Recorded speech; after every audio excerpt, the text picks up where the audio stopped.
Happy Friday, members. Today I want to talk about Crimson Desert, developed by Pearl Abyss, released March 19th for current gen systems minus the Switch 2. From what I understand, they made a game called Black Desert, which is like an MMORPG. Basically, I didn't know shit about Pearl Abyss. I don't know nothing about the history and gaming and everything. But let me tell you something. This game has the potential to go viral. It had a rough start because at the beginning of the game, the first chapter or two are kind of like not really designed well with story and writing. Um, but let me tell you something. I'm on chapter 5 at this point. I put a few dozens of hours into this game in the open world sandbox, and this is one of the best action adventure sandboxes I played. Okay, I'm gonna put it up there with Red Dead Redemption 2. I'm gonna put it up there with Breath of the Wild.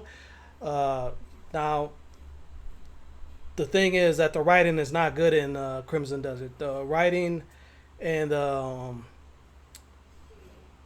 story, it's not that good. Okay, so I'm not going by that really. I'm going by the open world sandbox, and the open world sandbox to me is one of the best open world sandboxes. I will put it up there with Grand Theft Auto. I will put the open world sandbox up there with The Witcher 3. But like I said, these other games they got way better writing and stories and everything tied to them. But Crimson Desert is a type of game that I believe that can go viral for content creators because there's tens and tens of thousands of fun things to do in this game. I don't care if you're trying to create a cat army with armor or a dog army with armor.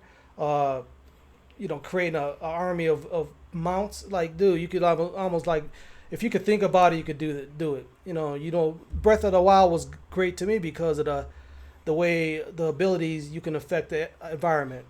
Crimson Desert has that in spades with various spirit powers like the Axiom Force, focus focus palm. Like think about how you can like manipulate the environment using skills where you can fly across the map with not even using a mount. You could do stuff like that in this game. There's an aerial stab where you can just double jump into an aerial stab off of a terrain and geometry in the world, and you could go flying across the map. Like there's just so much sandbox, action in this game. Um, so yeah, the game. Let's start with the journal. The journal basically has your main quest, faction quests. The main quests are decent. You got faction quests. You also got to get a camp. And by the way, you play as Cliff, who's a gray main. Spoiler alert: he actually gets killed in the beginning of the game. Comes back, meets a couple gods. Come back with this special artifact, ability to use these artifacts, and basically to upgrade your skills and everything. So basically, play as Kif, who's a gray main warrior. They got factions and stuff, but he's a gray main, and they're basically like the good guys. They're trying to help the land out and everything. So you basically try to create a camp, which reminds me a lot of Red Dead Redemption 2. There's a lot of things you got to facilitate, income. By the way, I robbed a bank and I deposited money as an investment into this bank, by the way, in the city, Hernan. Yeah, I'm spending hours and hours. Everything's fun. Everything's pretty much, the controls. People talked about controls because the controls are a lot better than any of the Rockstar games. The combat gameplay. It is janky though. I'm not gonna say it's perfect. It's very janky. The story isn't that good. Those are my main negatives after putting dozens of hours into this game. The positives is everything else. The gameplay, the world, the visuals. I'm playing this on base PlayStation 5. We'll be getting a PS Pro tomorrow because Sony raised the fucking price up by $200. So I'm gonna try to save $200, and I immediately bought one before a week's time because they raised the price of the PlayStation. All the models supposedly. So I will be playing Crimson Desert on a PlayStation 5 Pro going forward. The game looks great on the base though. Runs great. Has different like balance, performance and quality modes and everything. There's a lot of weapons to collect. Weapons have special abilities. You can upgrade the weapons with special attributes after chapter 5 when you meet a witch. Look. I'm just gonna say there's thousands of fun things to do. I don't care if you're hunting. I don't care if you're cooking. I don't care if you're walking around the town talking to NPCs. This game for action adventure sandbox is one of the best I played. Okay, it's just as good as Red Dead Redemption 2. All the Fallout. I don't care what open world sandbox you want to throw at it. Crimson Desert is up there, okay. But like I said, the story and the writing just isn't that great. Yeah, I also unlocked. There's multiple different protagonists, so-called protagonists. You can't play with Damien, who is like a female warrior that I've been playing with too.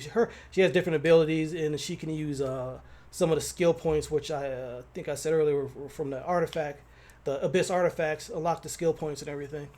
But they're they're not all tied together. The skill point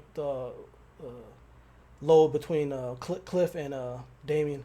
But there's just so much to do in this game, and it's all fun. You can just walk around afoot and you'll find an herb to pick up or a pet or something to hunt, something to cook, or an NPC to talk to. The NPCs give you knowledge. You can just be walking around and the NPC be like, "Hey, come here, you got a second? Let me give you this letter." And they'll give you some knowledge on the subject, which can lead to capturing a base or send people free or whatever. So this is kind of like a short impressions video. There's thousands of things to do, but hopefully I am going to rate Crimson Desert, and I'm going to probably get it a high score, but I will knock it down for the story and the writing. But if you're just a person that's into sandbox open world games that is high fantasy and it's lots of great things to do within it, nothing is boring in this game. There's always something to do that's could benefit you, whatnot. I think that's about it. Yeah. So, and I made about 250 gameplay VODs. I got a lot more to do with this game. Probably make over 1,000 gameplay videos for it. So that's about it, members. You guys have a great weekend. Happy Friday, and I'll see you in the next one later. Yeah, I'm trying to think if there's anything else. Oh yeah, the bosses. The bosses could be kind of shitty or kind of great. They're spectacles, by the way, the boss fights and everything.